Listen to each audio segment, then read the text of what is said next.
Id-daq ta' trombi tal-organi u l-kant tal-kor laqgħu lid-Duka ta' Edinburgh fil-Katedral tal-Anglikani ta' San Pawl il-Belt Valletta. Funzjoni qasira l membri tal-komunità, ħafna minnhom Ingliżi li rtiraw f'pajjiżna kellhom l-opportunità li jaraw lid-Duka mill-viċin. Fi kliem il-Kanċillier tal-Katedral, ir-Referendu Simon Godfrey, din iż-żjara servit ta' opportunità biex id-Duka li huwa patrun tal-Katedral jara x-xogħol li jkun sar. To have the Duke of Edinburgh back here again, the last time he was here was 1992, as first patron of our Friends.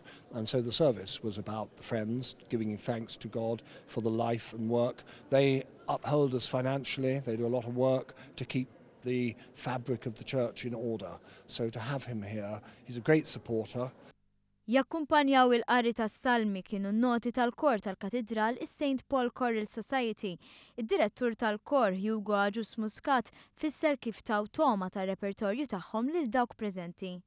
Intant il-waqfa fil-Katedral ta' San Pawl kienet segwita miż-żjara tad-Duka ta' Edinburgh fil-Gazin Malti. Hawnhekk inġabret folla ċkejkna li biħġara laqet il-wasla tar-raġel tar-Reġina li malli feċ mill-karozza nfexxew jgħidu Your Royal Highness. Hawnhekk iltqajna wkoll esperjenzi ta' diversi persuni fosthom ta' Joan Katz li qiegħda f'pajjiżna għall-btala. Yeah, I've got MBE. I got it in the year 2000. I was presented with the MBE. What is it? I met the Queen because I decorate eggs like Fabergé style, and I met the Queen at the palace and got my MBE there. So, you know, very, very royal. Kien hemm min semma l-imħabba li d-Duka għandu lejn pajjiżna. Rita Kotim tirrakkonta kif meta kienet l-Ingilterra, id-Duka inawgura sezzjoni ġdida fl-isptar fejn kienet taħdem.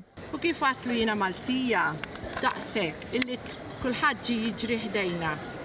U ħadli bidi taf inti huma rrid jieħdulek bidejk. U kif għatlu għalli kemm ilek toqgħod hawn l-Ingilterra, għatlu minn 1974. U gost ħafna għatlu meta kon żgħira, konna niġu ngħaddu minn Ħamrun, nselmulkom.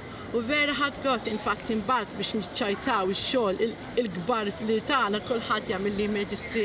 Għal oħrajn kien ċans biex waqt il-vaganza tagħhom ħassew id-dover li għandhom jistennew jaraw lid-Duka ta' Edinburgh. British, it's what we should do. Yeah. It's what we should do, they're our royalty. Royalists. Royalists, yeah. So we should come and see Very proud, we're very proud. Well, we're in Malta for a couple of months, a holiday, and so we thought we'd come and see the Duke because it's probably our only chance to come and see him.